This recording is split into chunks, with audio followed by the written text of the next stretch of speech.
Entramos ya en esta parte de las jornadas que yo creo que a todos nos van a enriquecer, pero que suponen un acercamiento a la situación actual de la fiesta desde muchas perspectivas. Entonces, esta primera charla que hemos preparado se llama El toreo en España en el siglo XXI, resiliencia cultural y cambio en el interés tras el COVID-19, a cargo de don Vicente Royuela Mora, catedrático de Economía Aplicada de la Universidad de Barcelona, además de otras muchas cosas que ahora Juan Manuel os comentará.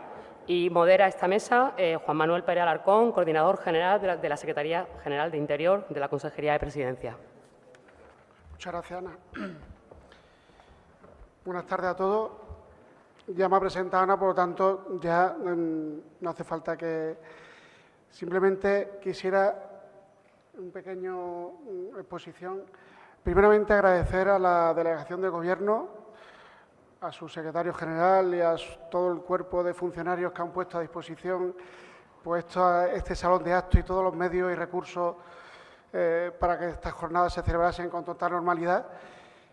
Y también quisiera particularmente agradecer a Ana Belén, el trabajo diario que desde hace ya unos meses viene ayudando al equipo de Interior para que estas jornadas pues se celebrasen en Granada y tuviesen la organización y el éxito oportuno. Por tanto, desde aquí agradecer a todo su equipo, porque ella también tiene un equipo, pues el que haya facilitado a la Secretaría General de Interior, a la Consejería, por todos estos recursos, ¿no? Luego, también he hablado recientemente con el Secretario General de Interior y me ha pedido que os excuse su presencia, que no ha podido estar en la inauguración junto al consejero porque está en Madrid en un curso del Ministerio de Interior y, por tanto, en su nombre quiero transmitirle pues, el agradecimiento y la presencia de todos ustedes y, sobre todo, explicándole un poco de cómo iban las jornadas, ¿no? Y ya, sin abusar del maestro, el profesor, el catedrático, quisiera hacer dos puntualizaciones, ¿no? Estamos, por alusiones durante las sesiones de esta mañana, pues es verdad que hemos visto cómo cada uno de los sectores o de los grupos que intervienen en el espectáculo, presidencia, delegado de autoridad y veterinario, pues han tenido una serie de observaciones que nosotros asumimos, como no puede ser de otra manera, para poder seguir trabajando para la fiesta y como técnico en la consejería, junto con José Antonio Delgado como jefe de servicio, sí me gustaría indicarles que hemos cogido todas las observaciones que se han notado hasta esta mañana y hasta hace un momento y decirle una cosa. El procedimiento de elaboración de una norma tiene distintas fases y distintas etapas. Nosotros nos encontramos con un borrador que, efectivamente, como ha dicho el consejero, fue consensuado con todos los sectores, así fue, en el Consejo de Asuntos Taurinos de Andalucía en septiembre de 2024. Ese filtro se eleva al impulso de toda tramitación normativa, donde intervienen todas las asociaciones, colectivos y consejerías pertinentes, y, por tanto, nosotros seguimos el procedimiento normativo conforme al principio de legalidad y justificando en todo momento todos los pasos que se da hasta elevar la norma, pues en este caso, al Gabinete Jurídico, al Consejo Consultivo y, en su caso, al Consejo de Gobierno. Por tanto, todas las observaciones que se han reflejado, por ejemplo, en el caso veterinario, el caso de la autoridad, a partir de este momento se van a anotar para seguir avanzando y seguir afianzando o creando nuevos instrumentos de colaboración.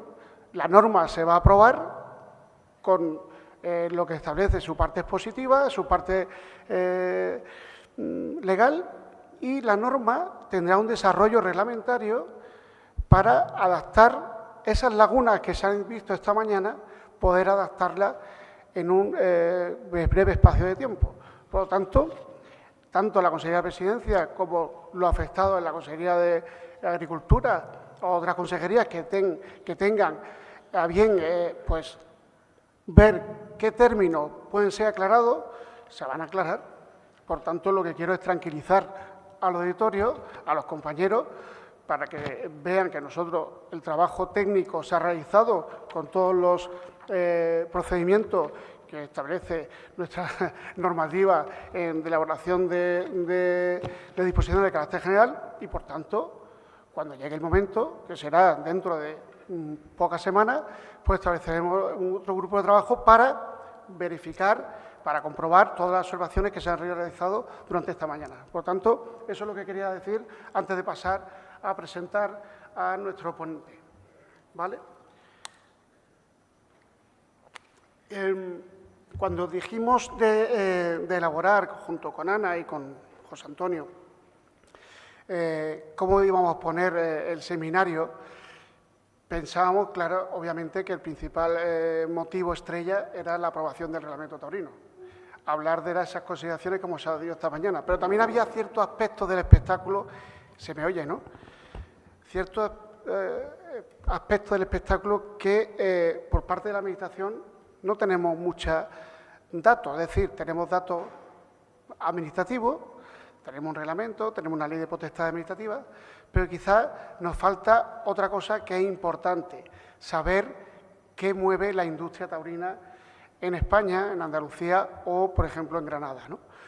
Y para eso tenemos a Vicente Royuela, que tiene una experiencia, bueno, pues tiene una experiencia, aparte de ser licenciado en Ciencia Económica, profesor catedrático de Economía Aplicada de la Universidad de Barcelona, doctor en Ciencia Económica, pues tiene también un cierto recorrido como autor de temática taurina y de estudios relacionados con el mundo taurino, ¿no? En el ámbito taurino, y lo estoy cogiendo para no equivocarme porque creo que merece, tiene varios libros muy interesantes en microeconomía dedicada a la aplicación, no sé si el término es adecuado, yo soy jurista, no sé, pero creo que por lo que he leído, creo que ha acertado. Y tiene un primer libro en el año 2011, escribió La economía del escalafón.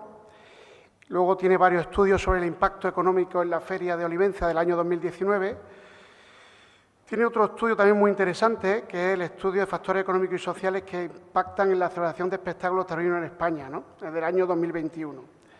Ha sido galardonado con el premio de certamen literario, que además tiene mucha categoría, es muy afamado, el Premio Taurino Internacional Dr. Zumel, con trabajo sobre el ámbito económico en el sector de la tauromaquia. Es vicepresidente de la Federación de Entidades Taurinas de Cataluña y editor del Instituto Juan Belmonte de la Fundación Toro de Lidia. Preside asimismo el Premio Internacional de Estudios Taurinos, patrocinado por la Agrupación Ganaderos de Res Brava y la Fundación Toro de Lidia. Para terminar con este preámbulo y para dar datos de lo que más o menos podemos tener en cuenta, nos hemos fijado esta mañana, hemos hablado del reglamento, de cifras, de consideraciones jurídicas, pero no hablamos del impacto económico que tiene la tauromaquia como industria. Nosotros, como cada año, en el Servicio de Espectáculos, establece una estadística taurina y valoramos, junto con la Asociación Nacional de Empresarios Taurinos y el Ministerio de Cultura, que es el que nos guía para el tema de la estadística taurina. Nosotros desde hace varios años trabajamos con la evolución del número de espectadores que van a un festejo taurino. Yo les puedo indicar que en el año 2024 en Andalucía, si no me han dado mal el dato, que no creo, alrededor de 1.900.000 espectadores disfrutaron de un espectáculo taurino en Andalucía. Concretamente, por ejemplo, en la provincia que estamos, son 155.000 espectadores o más de 155.000 espectadores los que disfrutaron en la provincia de Granada de un espectáculo taurino, condensado principalmente en su Feria del Corpus, ¿no? Por tanto, lo que nos diga el profesor Vicente Royuela yo creo que es interesante en cuanto veamos el impacto. El impacto en Andalucía en el Producto Interior Bruto estamos hablando del 0,375 en Andalucía, de lo que produce el sector taurino, ¿vale? El sector taurino, hay 103 actividades económicas en Andalucía que se dedican directa o indirectamente al sector taurino. Por tanto, mueve mucho dinero y eso yo creo que es un gran valor que se debe poner, que debe ser tenido en cuenta para todo el tipo de la administración, sobre todo la local, donde se genera un impacto realmente interesante. Y con eso yo creo que con lo que nos ofrece el estudio del profesor, que viene a hablar de un periodo difícil para el mundo de la tauromaquia, como fue la pandemia, yo creo que nos puede dar lugar a tener o abrirnos los ojos para saber cómo, si queremos tener una industria a corto o a medio o a largo plazo. Así que yo le dejo con Vicente y a disfrutar.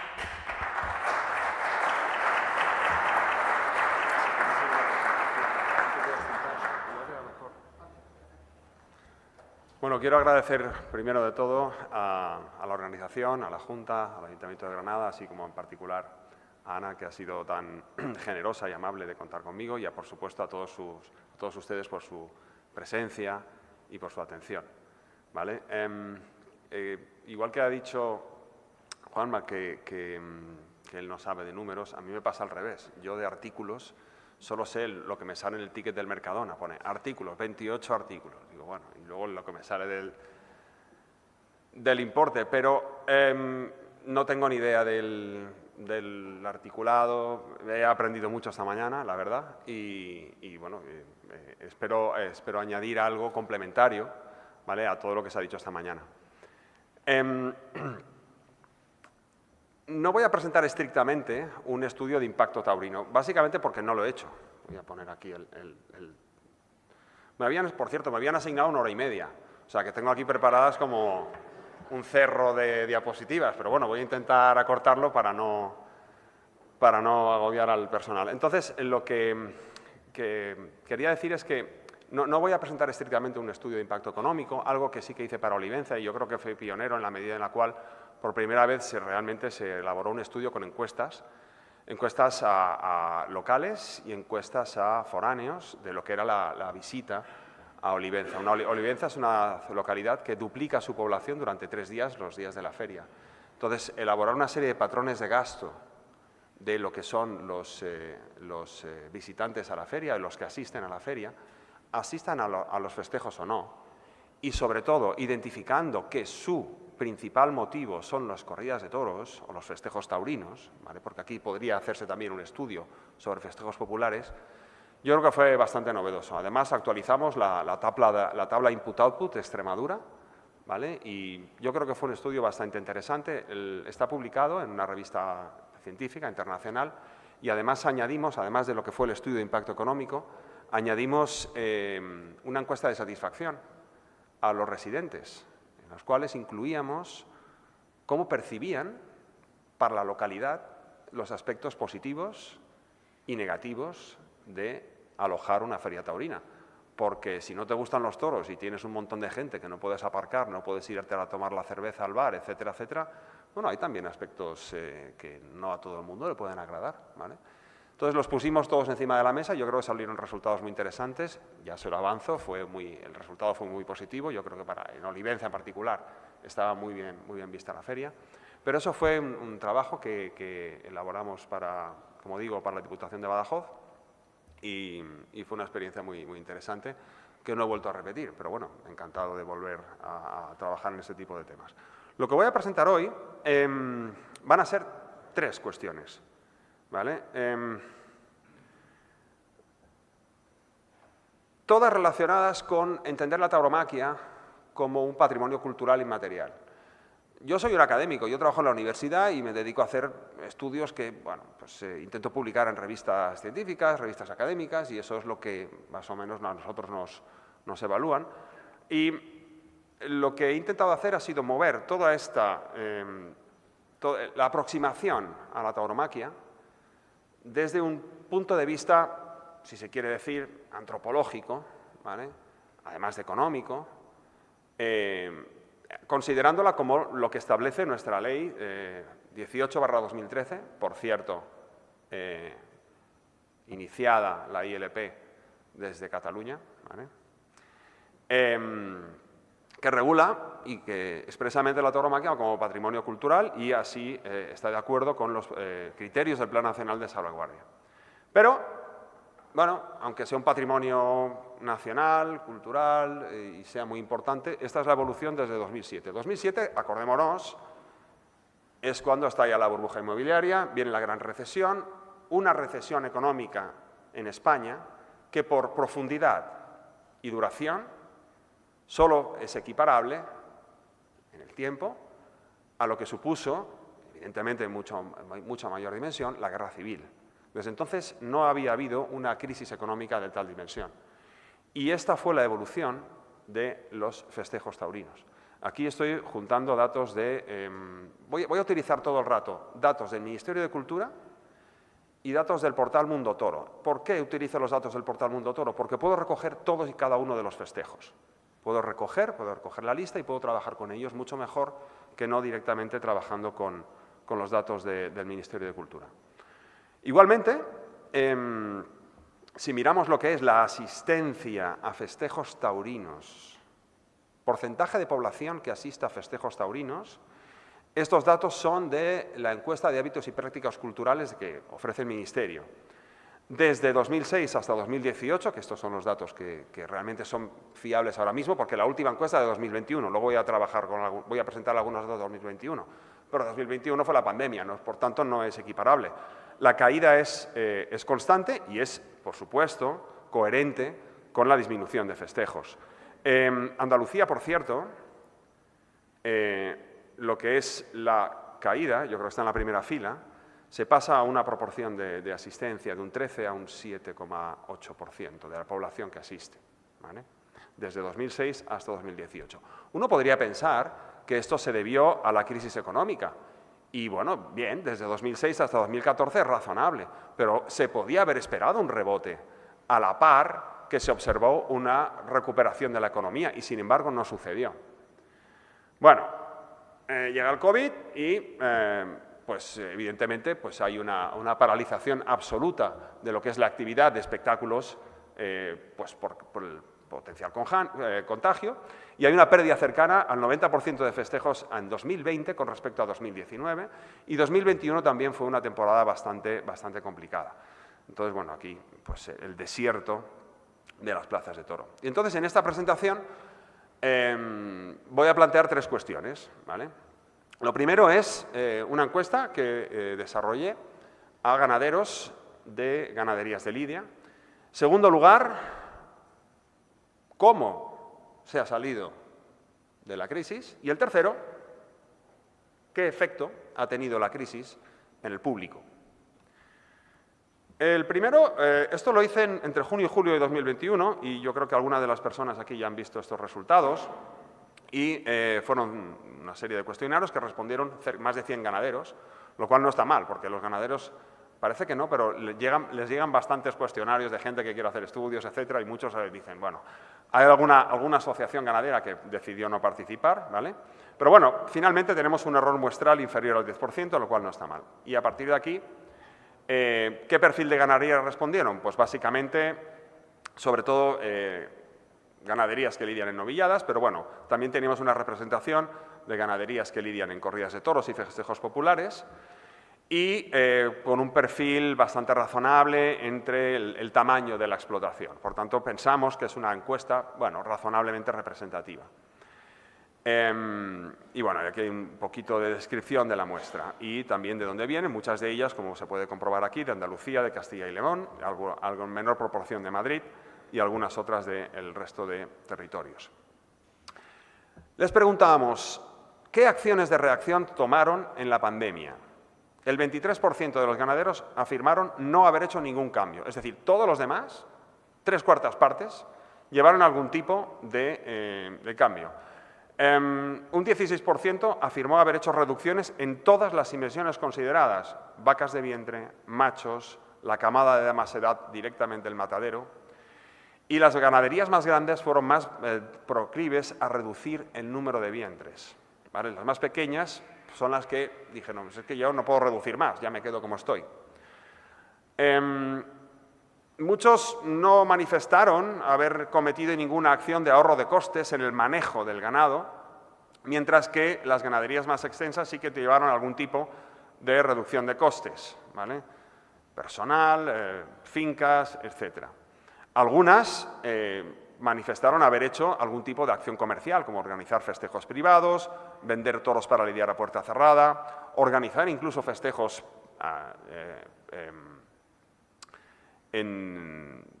como empresa y, no obstante, muchas de ellas, la gran mayoría, en cambio, no tuvo la opción de desarrollar ningún tipo de acción comercial. Lo que hay unanimidad es las pérdidas. La mayoría afirmó sufrir unas pérdidas de explotación superior al 50% de la facturación de un año, ¿vale? Y esto fue dramático. La gran mayoría se sufragó o se soportó con cargo a recursos propios, pero muchos de ellos tuvieron que recurrir a financiación ajena y muy pocos realmente pudieron disfrutar en comparativa, pudieron disfrutar de subvenciones y, como luego veremos, fue bastante escasa. Sobre el futuro, ¿qué pensaban los ganaderos en aquel momento? Pues que habría una reducción de festejos, que sería difícil de recuperar, y pensaban que el futuro no era muy halagüeño. Estamos hablando de 2021 y realmente había motivos para ser pesimista, porque todo iba mal, ¿vale? Incluso pensaron que había un porcentaje nada despreciable, de más de una cuarta parte, que pensaban que era posible que tuvieran que terminar con su ganadería.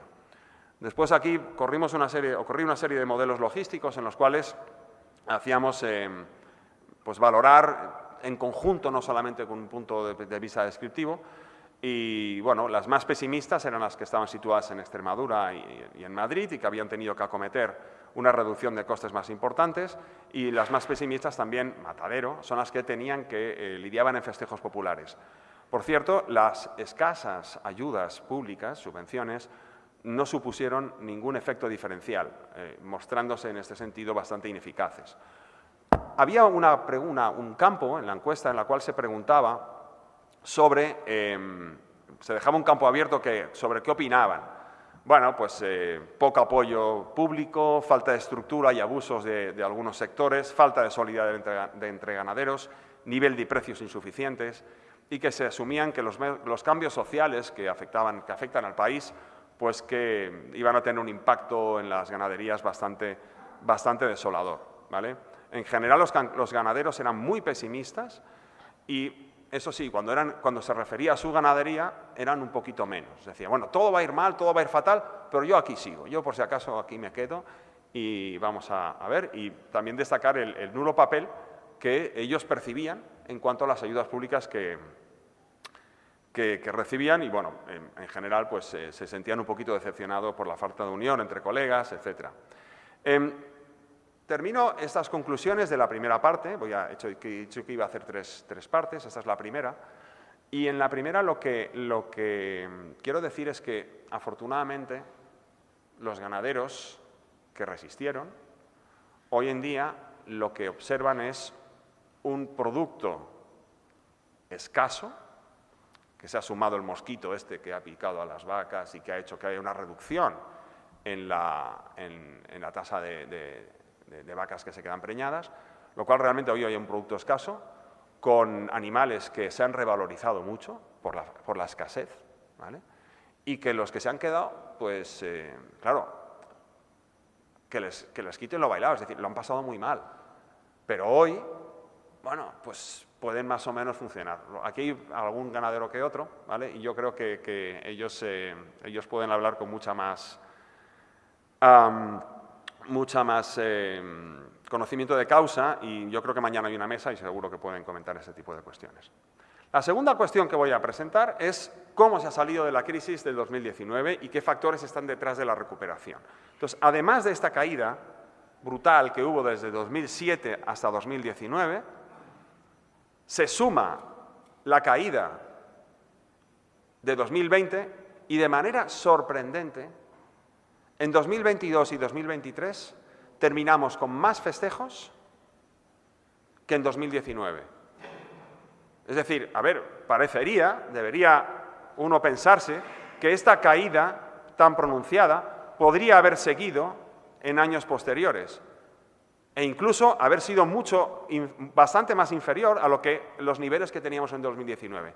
Y de manera sorprendente, en 2022 registramos un aumento de los festejos muy importante, que no se ve particularmente, porque uno podría pensar, bueno, es que quedaban muchos toros en el campo, se han rematado, toros de 5 años, etcétera.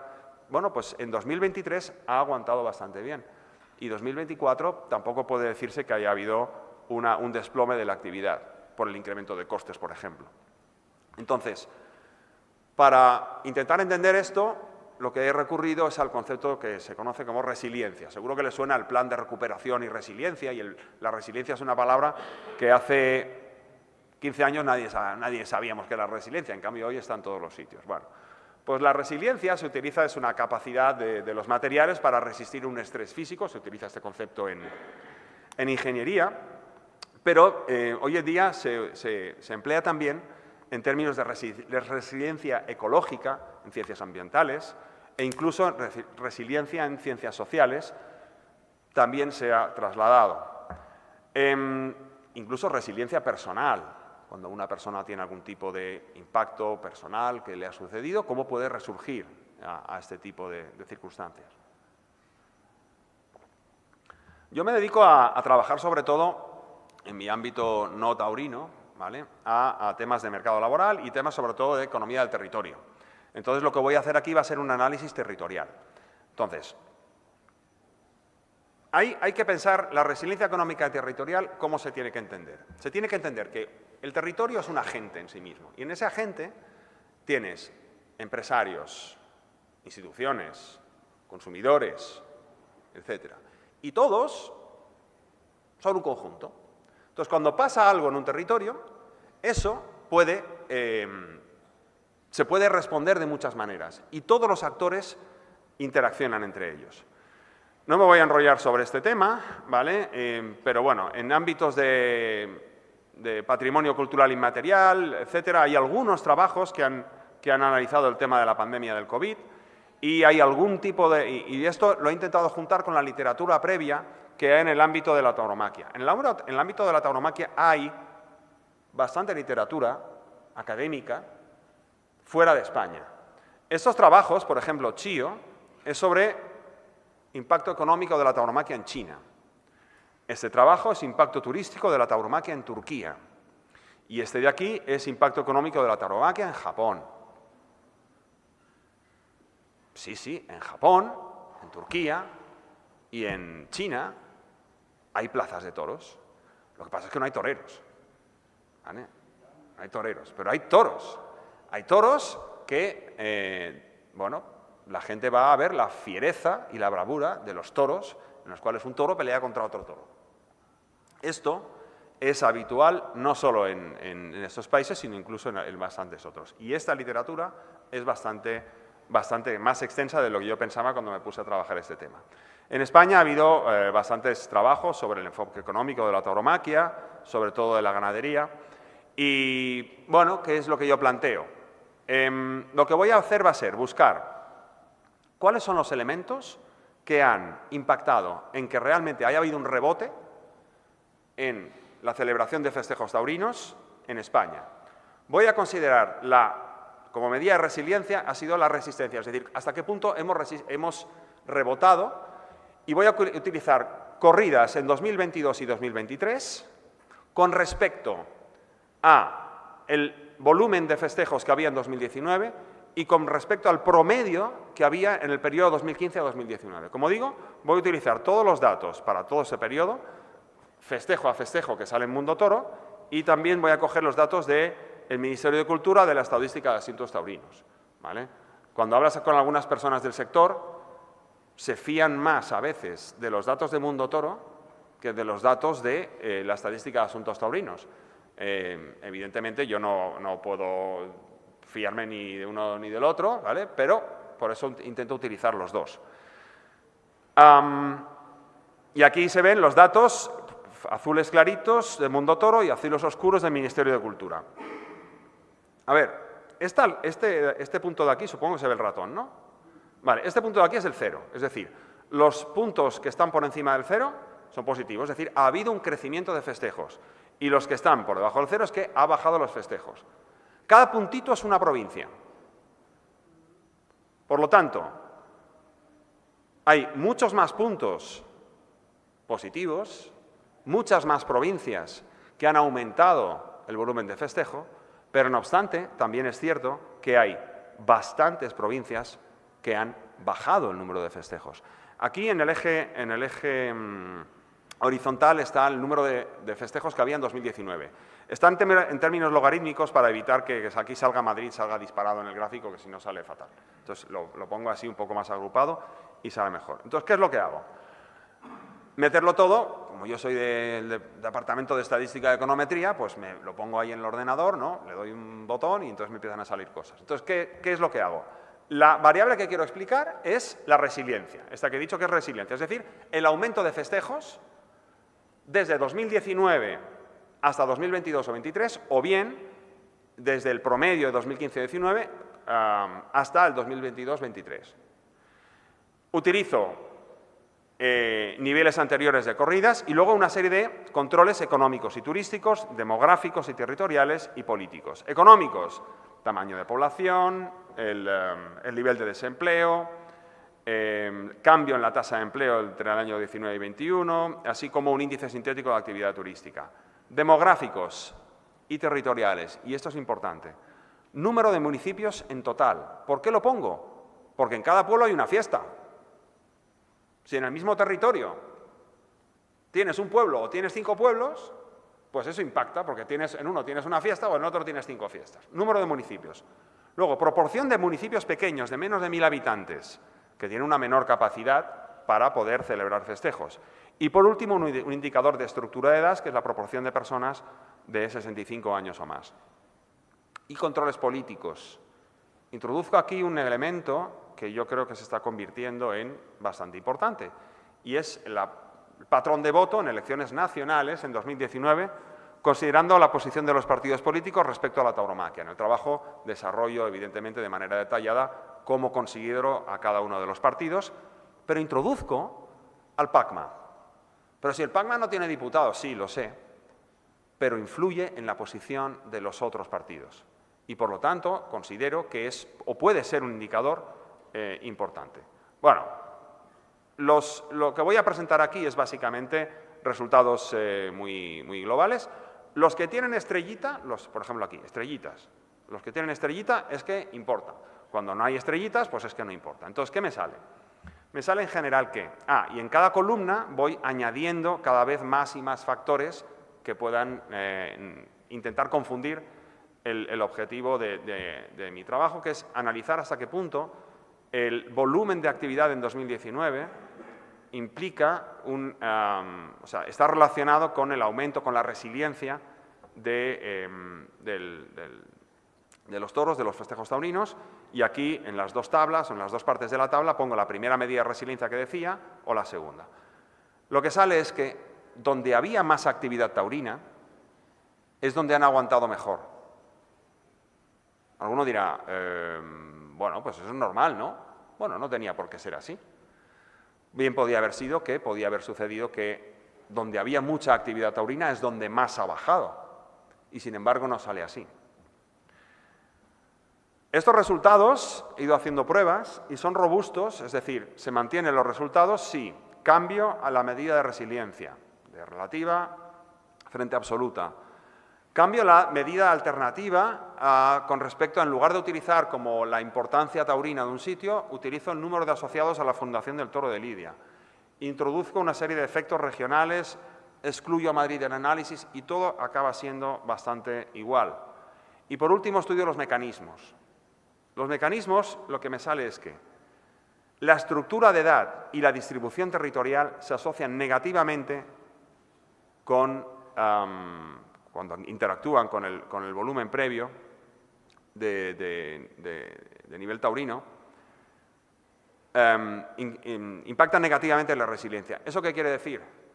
Que en aquellos territorios que envejecen o que cada vez tienen más pueblos pequeños, ahí se observan cada vez menos festejos.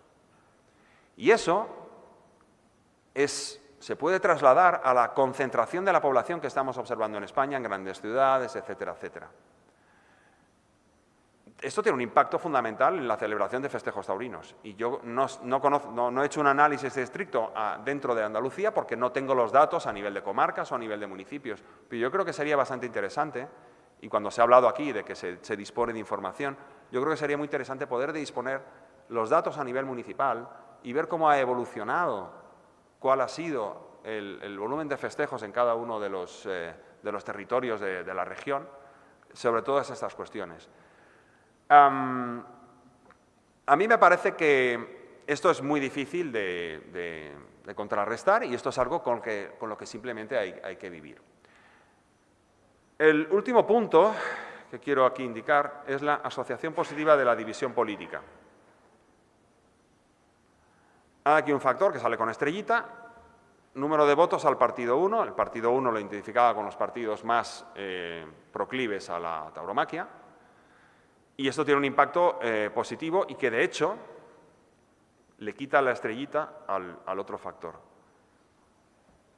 La política está determinando, los resultados que me dicen es que después de la pandemia el factor político ha sido determinante a la hora de observar un aumento importante en algunas provincias con respecto a otras provincias.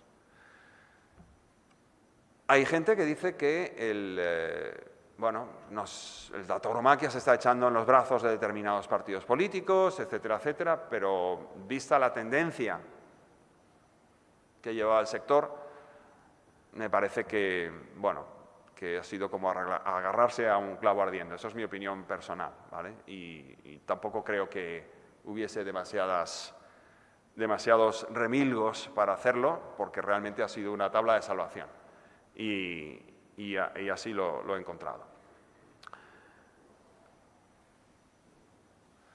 Las consecuencias de estos resultados nos dicen que hay más toros donde antes había más toros. Hay menos toros donde antes había menos toros. Eso quiere decir que hay una polarización, una segmentación de lo que es la actividad taurina en España. Hay regiones cada vez más taurinas y regiones cada vez menos taurinas. Y eso tiene bastante que ver con la ILP antitaurina que está hoy en día en el Congreso de los Diputados, si no me equivoco. Va a haber una mayor división en el territorio y como consecuencia de la despoblación rural también es de esperar pues, que hay una mayor concentración de festejos en términos relativos en ciudades más grandes y más prósperas y en cambio en territorios rurales con menor capacidad pues van a ir decreciendo. Mi familia viene de la Sierra de Cuenca, tocando a Teruel, y en toda la provincia de Cuenca, toda la provincia de Guadalajara, hay muchísimos municipios pequeños, de menos de 500 habitantes, que celebran festejos taurinos. Estos municipios cada vez son más y más y más y más pequeños, y por lo tanto es de esperar que vaya a ir reduciéndose la actividad taurina por una cuestión de capacidad económica. Bueno, y ya la tercera parte de mi intervención, la tercera pregunta que me planteaba es si ha habido un cambio en el comportamiento de los espectadores a los espectáculos taurinos tras el COVID. Y entonces aquí se puede ver, esta es la plaza, creo que es del Puerto de Santa María, se ve la gente con la mascarilla pidiendo las orejas. Entonces yo creo que todos recordaremos que justo después de la pandemia hubo como que la gente decíamos, pero si es que se regalan las orejas. Es que esto, la gente se ha vuelto loca, la gente tenía unas ganas de fiesta que no veas. Y entonces, además de esto, hay una cuestión que es que parece que vemos que la gente joven está yendo a los toros. Yo he intentado coger todo esto un poco y entonces voy a poner aquí la foto del señor Volstead y la señora Carrie Nation. La señora Carrie Nation era de la Asociación de la Templanza, ¿vale? Que fue una de las promotoras de lo que se llamó la ley Volstead, el Acta Volstead.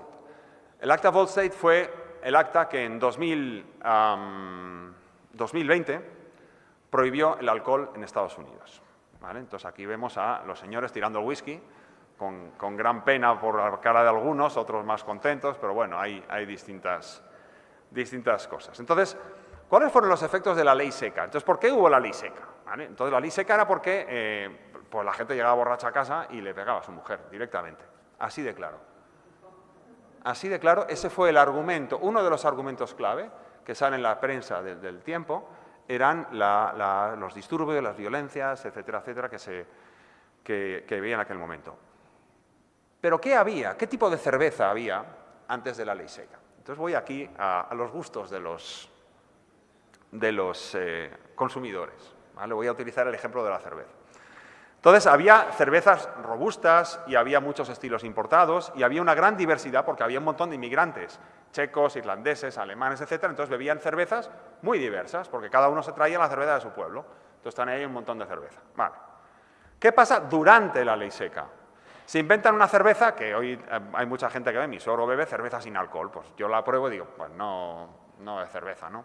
Luego también había la producción clandestina, pero bueno, utilizaban productos que no eran los óptimos y había cervezas más aguadas y suaves, y además desaparecieron muchas cervecerías pequeñas, artesanas, que tenían ese tipo de cervezas particulares. Cuando en el año 33 se reintroduce el alcohol, básicamente porque la gente no dejó de consumir alcohol. Lo único que pasó es que hubo pues, el Luque Luciano, el Al Capone, etcétera, etcétera, que se hicieron ricos, ¿no?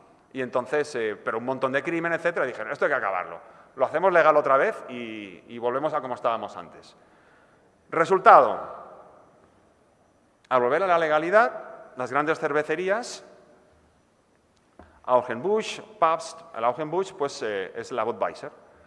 Entonces, ¿cuál fue el resultado? De unas cervezas más ligeras, tipo Lager, más baratas y adecuadas a un paladar que se había acostumbrado a lo fuerte.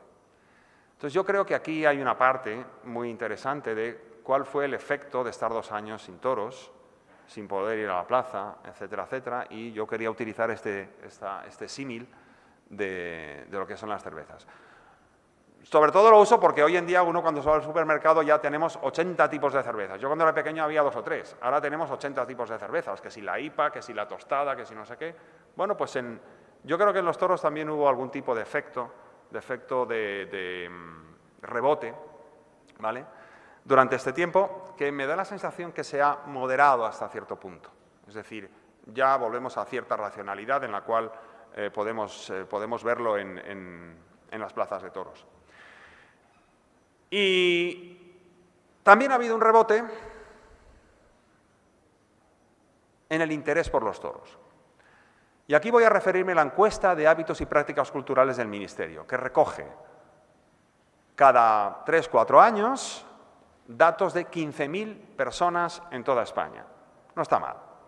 Y a esas 15.000 personas se le pregunta, como es de hábitos y prácticas culturales, se pregunta, oiga, ¿usted va al cine? Oiga, ¿usted le gusta leer?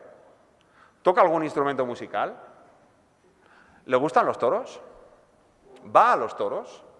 Y si no va, ¿por qué no va?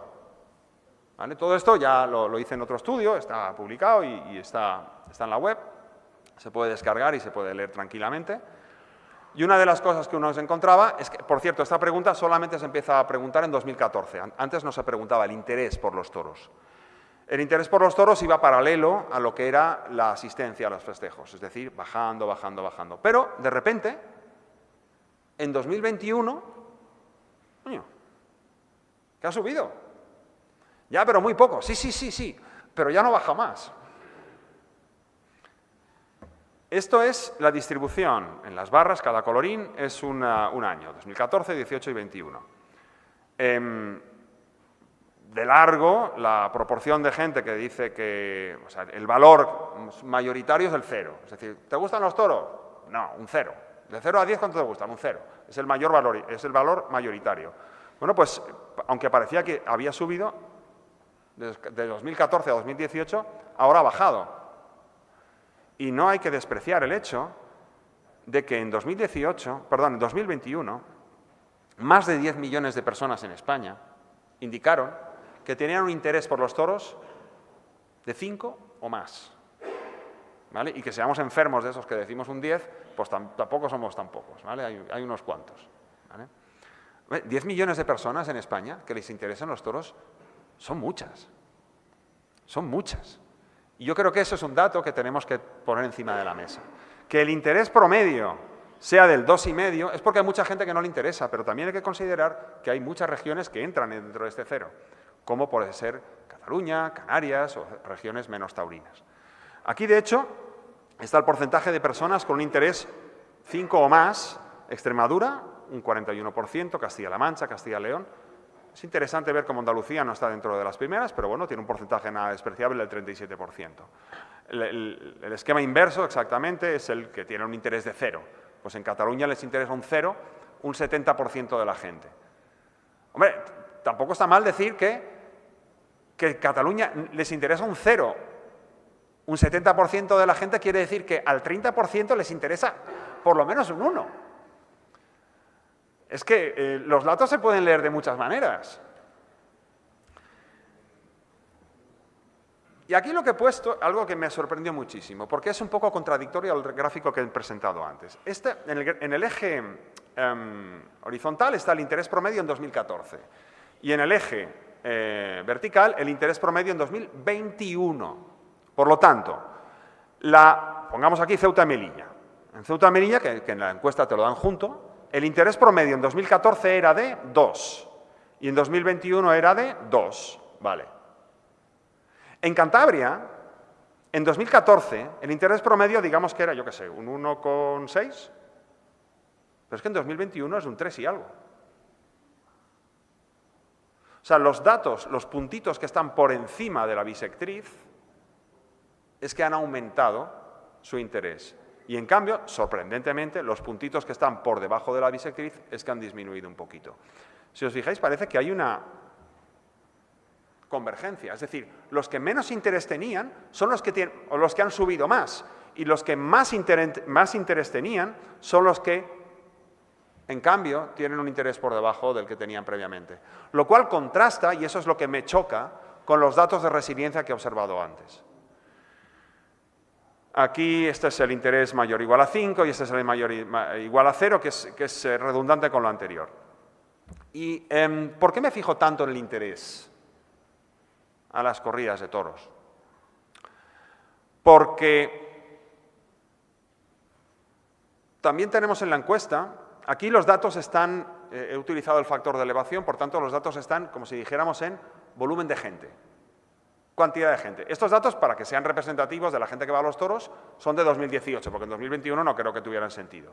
Entonces, en 2018 fueron 3 millones de personas, 3.100.000, a los toros en España. Lo cual, por cierto, no contradice los datos de que 1 millón de espectadores en Andalucía. ¿Por qué? Porque yo cuando voy a los toros en Andalucía puedo haber ido 5 veces. Entonces son 5 espectadores, pero es una persona. Entonces, son datos que hay que leer de manera correcta. Porcentaje de asistencia según el interés en los toros. 2018, 2014 y 2018. O sea, a ver, ¿qué porcentaje de gente que decía que los toros le interesan 0 ha ido a los toros? Un 1%. Bueno, claro, normal. Si no te interesan, pues no vas. A veces vas porque no me interesan, pero como había fiesta, pues eran las fiestas del patrón, pues he ido. Para mí lo preocupante es que gente que le interesa un 8, un 9 o un 10, el porcentaje de gente que asiste a los toros, fijaros en el 10, o sea, me interesan un 10 los toros, ¿has ido a los toros? Solamente el 50% de la gente que le interesan los toros un 10 ha ido a los toros. Y eso es algo que yo creo que es muy interesante, cuando uno se pone a repasar la oferta taurina. Si a mí me ofrecen un festejo en el cual no hay sorteo, la fiabilidad de la integridad del espectáculo puede estar en entredicho por algunas circunstancias, etcétera, pues no sé qué, no me interesa el espectáculo porque los toreros son los mismos de hace 25 años y esto ya película ya la he visto, pues no voy. Entonces, bueno, yo creo que hay aquí una parte que es bastante curiosa de intentar interpretar, pero yo creo que es bastante evidente que la asistencia a los festejos taurinos es consecuencia directa del interés que tenemos todos en los festejos. Al que le interesa va y al que no le interesa no va, que es lo que hemos dicho siempre, ¿no? Que nos dejen tranquilos, al que le interesa que vaya y al que no le interesa que no vaya. ¿Vale? Pues es lo que tenemos. Si queremos aguantar la tauromaquia en general y como consecuencia la industria taurina, que es una industria cultural, hay que fortalecer su base económica y eso solamente se puede conseguir con la asistencia a los festejos. Y la asistencia es una consecuencia del interés. Y eso es lo que me pongo a hacer aquí, al final. Esto es muy preliminar, ¿por qué? Porque los datos de 2021 me interesan relativamente poco.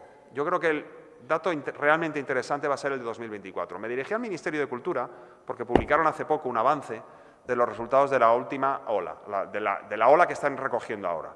Los datos son 2024 a 2025. Entonces, simplemente tienen una primera muestra y han presentado algunos avances en los cuales me ha parecido entender que mantienen el bloque de preguntas relacionadas con los toros, ¿vale?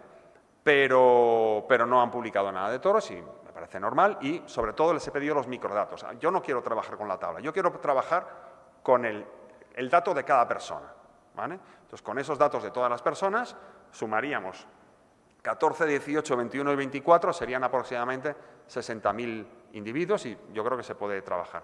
Entonces, cuando tengamos los datos de 2024, yo creo que va a ser bastante más interesante. Han dicho que los publicarán en septiembre, por tanto, el año que viene pues ya hablaremos de nuevos resultados. ¿Qué es lo que he hecho?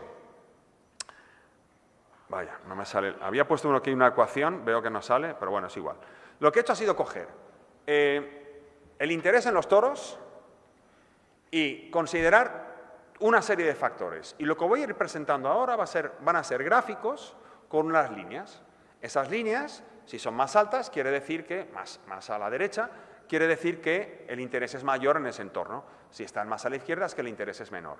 Pero como lo he hecho para cada uno de los años, podemos observar cómo ha evolucionado la evolución de cada uno de los factores en el interés. Primera, el sexo. El sexo en este caso es ser mujer. ¿Qué se ve? Cada barrita, como veis, aquí el color azul va cambiando, es 2014, 18 y 21. Yo creo que no hace falta ser muy avispado para, simplemente viendo la sala o viendo una plaza de toros, que la asistencia es mayoritaria de hombres frente a mujeres, pero es curioso ver cómo esa diferencia ha ido disminuyendo. Esta distancia entre géneros ha ido disminuyendo a lo largo del tiempo. Siempre se hace con respecto, las comparaciones siempre se hacen con respecto a una categoría de referencia. En este caso, simplemente por ordenación de los datos, la categoría con respecto al grupo de edad es con respecto al grupo de 15 a 19 años. Pues bueno, los que tienen 20 a 34 años tienen menos interés en los toros que los de 19, de 15 a 19. Y, bueno, pues como tampoco es nada de extrañar, pues va subiendo con la edad, por una cuestión generacional tal vez, el interés en los toros. Cuando vemos aquí que el interés superior es de personas de 75 años y más y que no pueden acceder en muchas comunidades autónomas y muchos sitios a poder ver un espectáculo por televisión, porque tampoco pueden ir a la plaza, pues yo creo que es algo que también hay que llamar la atención. Yo creo que habría que ser servicio público, es dar también cabida a que todo el mundo pueda disfrutar de lo que es su mayor interés. Y en este caso la gente mayor lo tiene. Un aspecto que siempre se ha indicado es que la gente que va a los toros tiene unos elevados niveles educativos. Y es cierto. En los resultados de la encuesta aparece como la asistencia a festejos taurinos mayoritaria entre gente, entre los grupos educativos, el grupo que presenta una mayor asistencia a los festejos es de los que tienen una educación superior. Sin embargo, su interés es inferior a los que tienen la primaria inferior o a los que tienen niveles educativos en general inferiores. Esto tiene una traslación muy directa.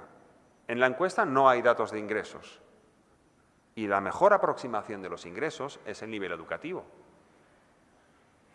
Si la gente que tiene mayor interés en los toros son de los de una educación primaria inferior o una educación secundaria o secundaria no obligatoria, si no van más a los toros es porque no lo pueden pagar, probablemente. O sea, hay un efecto renta, hay un efecto ingreso a la hora de explicar por qué los que tienen mayor nivel educativo son los que van más a los toros. Si son los que, en promedio, en comparación, en cambio, son los que menos interés tienen en comparación con el resto. Luego, evidentemente, aquí pues, la categoría de referencia, en este caso para los que la situación laboral, aquí la categoría de referencia es trabajando, un poquito peor los que están parados. El efecto de los jubilados básicamente es un efecto de edad, porque hemos visto ya que los que tienen mayor edad son los que tienen mayor interés, y luego pues, los que tienen estudiantes, también por edad y por no tener ingresos, etcétera, pues tienen niveles, como se pueden ver, diversos. También aquí tenemos una variable que es la de situación personal, soltero en casa con padres, etcétera, casado en pareja con hijos menores de 18 años. Aquí tiene mucho que ver también la edad promedio de estas personas, ¿vale? Que a lo mejor se pueden permitir ir a los toros. Y finalmente, aquí, después de descontar todos los efectos de composición demográfica, aquí está región a región. Aquí la categoría de referencia es Andalucía, es decir, los que están por debajo tienen menos interés que Andalucía y los que están por encima mayor interés que Andalucía. No hay muchos que tengan en promedio mayor interés que Andalucía, ¿vale? Si acaso, ya hemos visto antes, Cantabria, o sea, el cambio de Cantabria de 2014 a 2021 es espectacular. Cantabria es la Plaza de Santander y todos sabemos que la Plaza de Santander realmente funciona muy bien en los últimos años, ¿vale? Algunos dirán, es que la feria del último año, no, vale, pero la evolución, la tendencia realmente es muy positiva. En Asturias, en Baleares, es lo que he comentado antes, hay una equiparación del nivel de intereses, lo cual a mí me choca mucho. Madrid aumenta, después de descontar todos esos factores, es interesante ver cómo aumenta el interés en Madrid y así como en el País Vasco, que se aproxima, aun teniendo puntos por debajo de Andalucía, se va aproximando. Cataluña, yo no lo entiendo esto, pero a mí me sale a mí que vamos a mejor, vamos bien. Digo, pues nada, fenomenal. Conclusiones preliminares, igualación entre los hombres y mujeres, mantenimiento de los patrones de edad, mayor interés en edades mayores, no ha habido un cambio especial entre los jóvenes, entre los periodos observados, menor interés a mayores niveles educativos, si hay mayor asistencia es por mayor poder adquisitivo, y se confirma la igualación entre comunidades autónomas en el interés. Preguntas a futuro. ¿Qué papel puede haber tenido en todo esto el aumento de la oferta televisiva que ha habido en los últimos pocos años? ¿Vale? Yo me lo planteo y tengo ya en la cabeza la manera de intentar dar respuesta a esto, ¿vale? Con una serie de métodos de inferencia causal que se están desarrollando últimamente. Yo creo que se puede llegar a hacer algún estudio sobre este tema. ¿En qué entorno se ha observado el aumento de gente joven en los toros? Yo quiero ver esto con la asistencia a las plazas o toros, por regiones, por entornos, en 2024. O sea, tengo muchas ganas de que en septiembre publiquen los resultados de los dos últimos años, 24 y 25. Y por último, hay un papel importante en la oferta de ocio complementaria a los toros en el aumento de la asistencia. El botellódromo que se dice que se ha montado en Madrid. Y ahora regreso al principio. En Olivenza, en el Bolsín de la Carlota, aquí, allá, ¿la gente va a una feria solo por los toros? Hombre, muchos vamos solo por los toros, pero mucha gente simplemente va, además, por encontrar un conjunto de disfrute y de ocio que va más allá. El gasto, el promedio de gasto que se dedica estrictamente a los toros con respecto al gasto total que hacemos es minúsculo. Y eso es lo que se queda en la fiesta de los toros. Lo que se queda en la fiesta de los toros es bastante poco. El resto se va en ¿qué? En el hotel, en el avión, en los restaurantes y en los cubatas. Si alguien dentro de la plaza de toro dice, coño, que se contan aquí los cubatas, pues tampoco está mal. Que se quede algo dentro de la fiesta. Ojalá se pudiese ofrecer todo el paquete entero y que algo revirtiese de todo eso en la parte de la fiesta. Es mi opinión. Y sobre todo, ¿qué podemos hacer los aficionados? Preguntas a futuro. A ver, desde Cataluña, ¿qué os voy a decir? ¿No? Nosotros seguimos con nuestro activismo taurino, seguimos haciendo cosas, tenemos un premio internacional de estudios taurinos, por cierto. Todos aquellos que tengáis hijos, sobrinos, nietos, amigos, conocidos que estén haciendo algún tipo de titulación oficial, bachillerato, ciclos formativos, un grado, un máster, un doctorado, y quieran hacer el trabajo de fin de grado sobre toros, están un poco colgados. Bueno, pues que sepan que si tiran para adelante, nosotros desde Cataluña, desde hace 2 años, tenemos un premio que, muy agradecidos a la agrupación de ganaderos de reses bravas y a la Fundación del Toro de Lidia, que nos ayudan a darles a los ganadores de los premios que se presenten, de gente que haga estos trabajos en su entorno dedicados a la tauromaquia.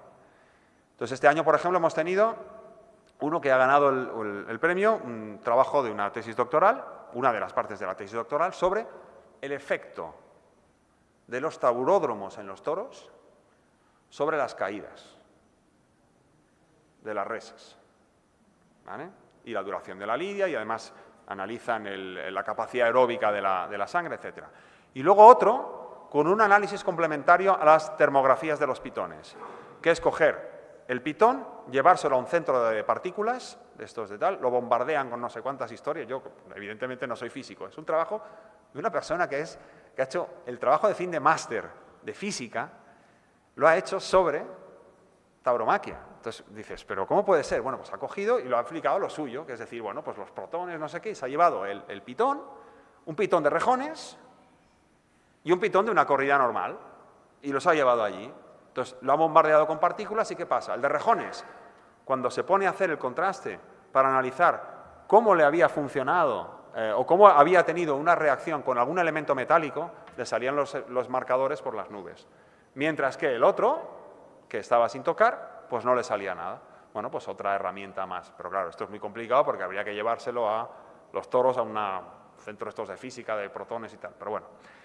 Y finalmente, ¿qué podemos hacer los aficionados ante la ley seca? Pues queremos más cerveza, ¿no? Protestar. No, voy muy en serio. Tenemos que protestar. Lo que está pasando en México, lo que pasó en Barcelona, lo que pasó en muchos sitios, es también consecuencia de el perfil de plano completamente a la hora de coger y... Claro, yo es que en Barcelona, como han quemado las calles y han hecho de todo durante un tiempo, y les ha funcionado en muchos sentidos. ¿Nosotros qué hacemos? ¿Los taurinos qué hacemos? Pues nada, como estos, queremos más cerveza. ¿Vale? Muchas gracias.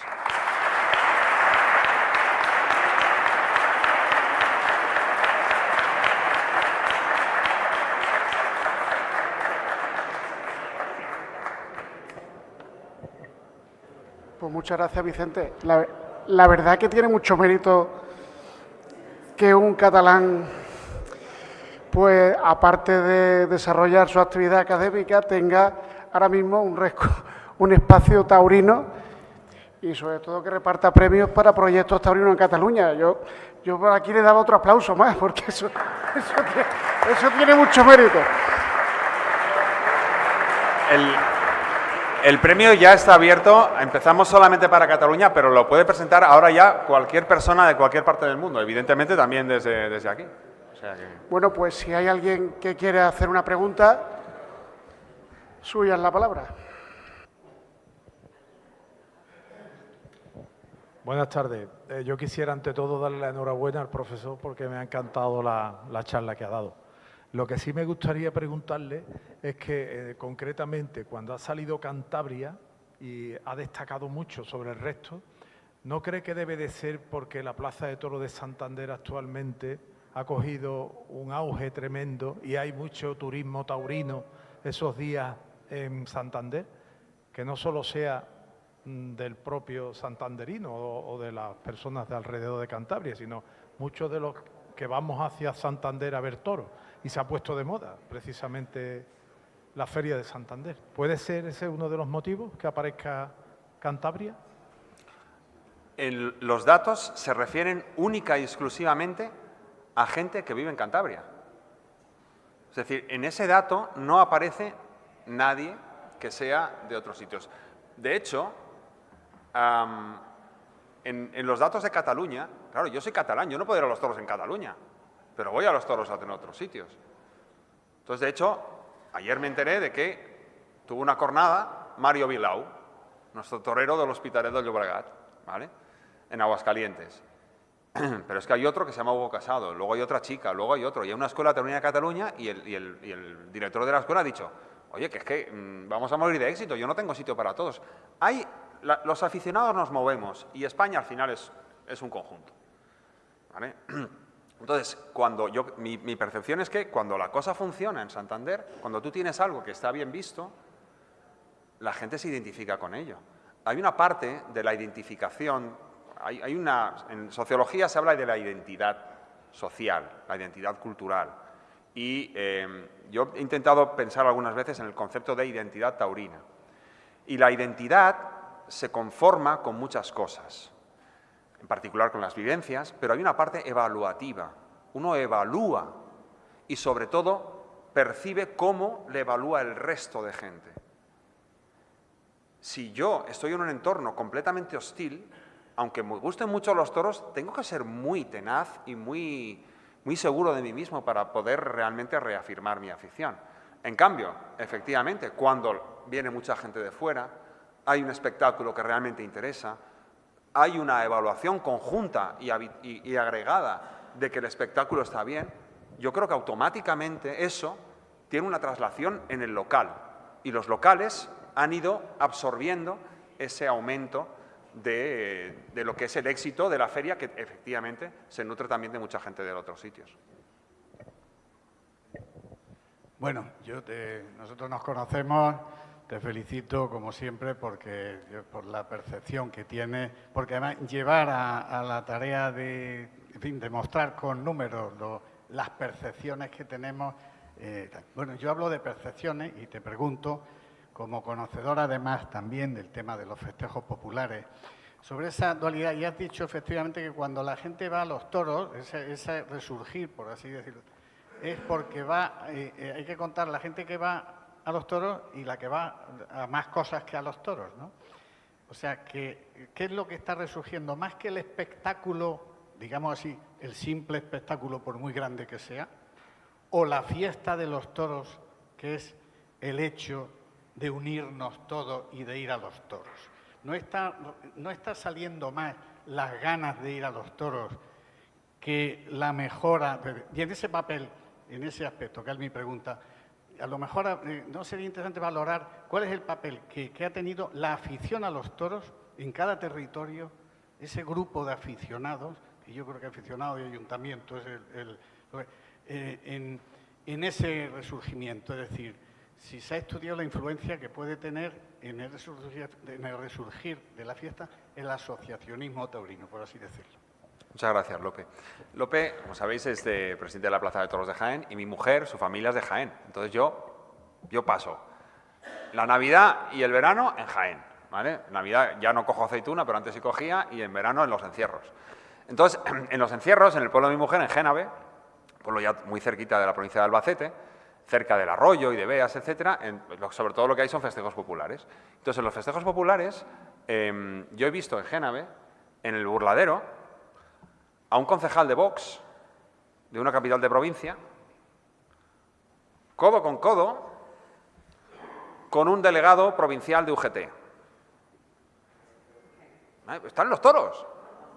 Y están ahí en el festejo popular, y eso se llama capital social. Eso se ha estudiado en economía y en ciencias sociales, en sociología. El capital social es un capital. Y como capital se tiene que invertir. Cuanta más inversión haces, aumenta el capital y se puede depreciar. Se puede ir perdiendo. A ver, en Múnich, ¿cómo crean el capital social? Pues con cerveza y codillo. En Génave, ¿cómo se hace el capital social?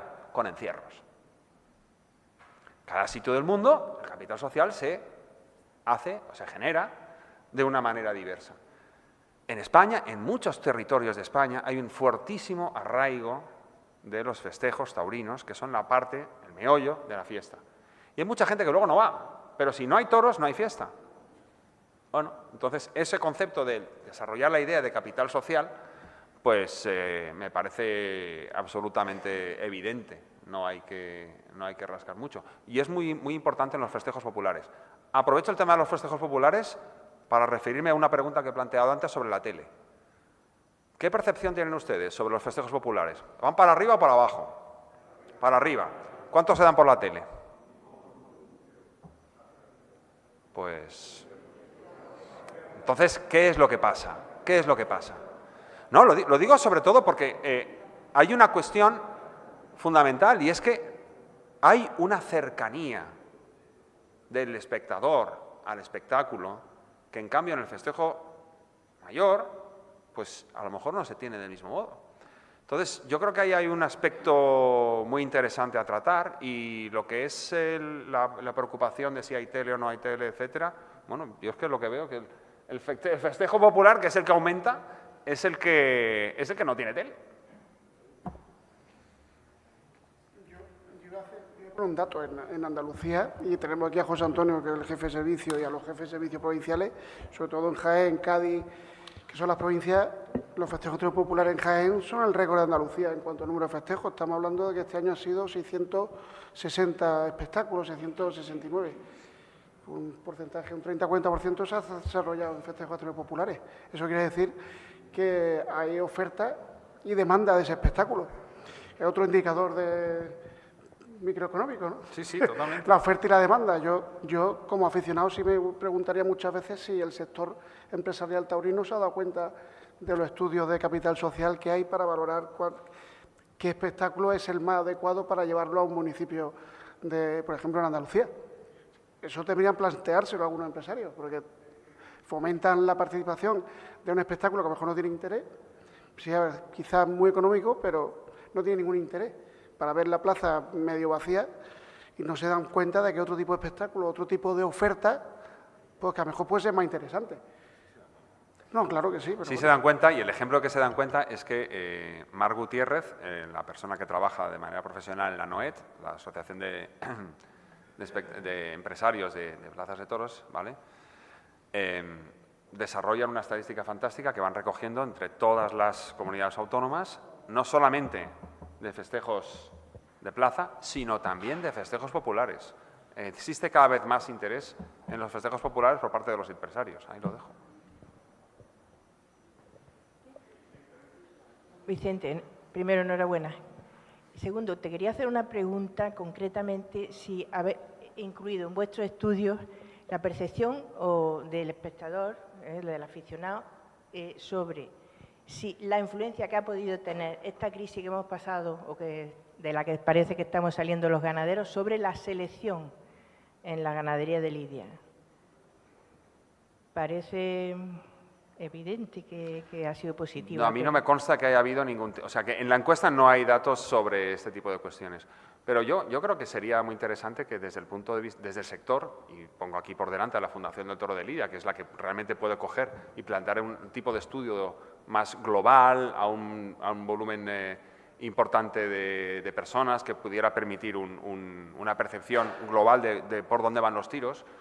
Yo creo que hay muchísimas preguntas pertinentes, ¿vale? Y sobre el papel de los ganaderos, no sé, que levante la mano cuántos piensan que por desgracia es el último mono y sin embargo son los más importantes, ¿vale?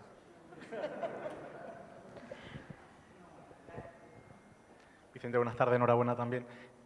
No hace referencia al estudio, pero sí es algo que también está en este contexto, ¿no? Que es el modelo de negocio que supone la celebración o la organización de espectáculos taurinos.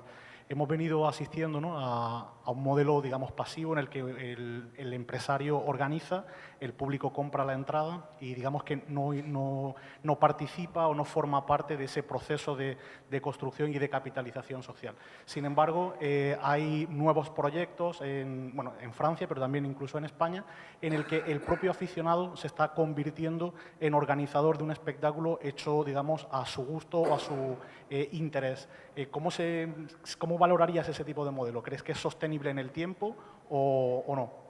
Yo creo que hay gente en la sala que probablemente podría responder mejor que yo al respecto y por lo que he ido escuchando es complicado coger y tirar para adelante estas cosas. A mí lo que me consta, yo soy abonado de Ceret, porque es la plaza que me pilla más cerca, ¿vale? Y es un fin de semana y voy allí.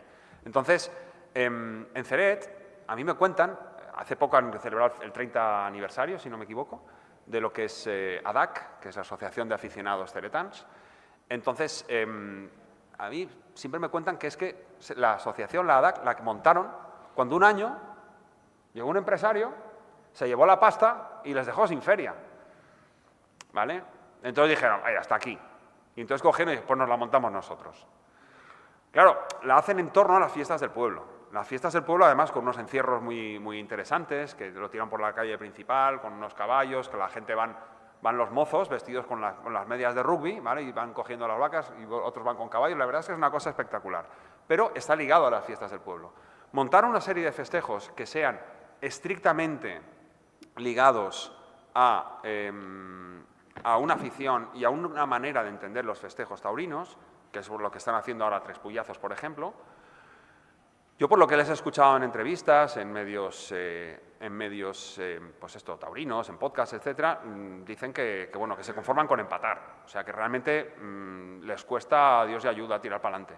Y uno de los motivos, básicamente, es los elevados costes de organización de un festejo y la limitación que se autoimponen ellos, imagino, en cuanto a precios. Sobre precios, uno de los premios del doctor Zumel lo hice sobre análisis de precios. Entonces cogí 6, 7, 8 plazas de toros, durante 3 años, todos los festejos, cuál era la proporción de asistencia a la plaza, el cartel de la plaza, la ganadería, todo. Y lo que me salía es que, cuanto más caro era el precio, más gente iba. ¿Dónde es más caro el precio en España? En Sevilla. ¿No? Y en Sevilla está a reventar. Y luego uno se pone a mirar todo eso, bueno, ahora voy a controlar por esto, voy a controlar por lo otro, y al final el precio, ¿cuánto estamos dispuestos a pagar por una corrida que realmente sea interesante? Y en cambio, si nos ponen a 3 toreros cualesquiera, con una ganadería que no conocemos o que no tenemos referencia, o al contrario, tenemos referencias de que no nos gusta, por muy barata que me pongan la entrada, es que no voy. Entonces, el precio importa hasta cierto punto. Yo por eso, en cuanto a lo que la celebración de festejos taurinos por parte de este tipo de entidades, para que eso sea viable a medio o largo plazo, tiene que ser sostenible económicamente. Y eso solo puede ser así si quieren ir por derecho con todos los profesionales, que yo creo que ahí cumplen la rajatabla, tiene que ser asegurando la capacidad económica. Y supongo que pues subir precios, lo cual pues a los que pagamos, pues bueno, a ver, si yo voy de Barcelona a Guadalís de la Sierra y me voy a gastar 500 euros entre el viaje y el alojamiento, pagar 15 euros más por la entrada es que no me va a importar. Así de claro. Pues muy bien. Yo creo que estamos ya en exceso de tiempo. Bueno, pues agradecerte, Vicente, tu participación en este seminario y, por favor, ruego que los siguientes ponentes se dirijan ya a la mesa, ¿no? ¿O hay descanso? Ah, venga, perfecto. Pues nada. Muchas gracias.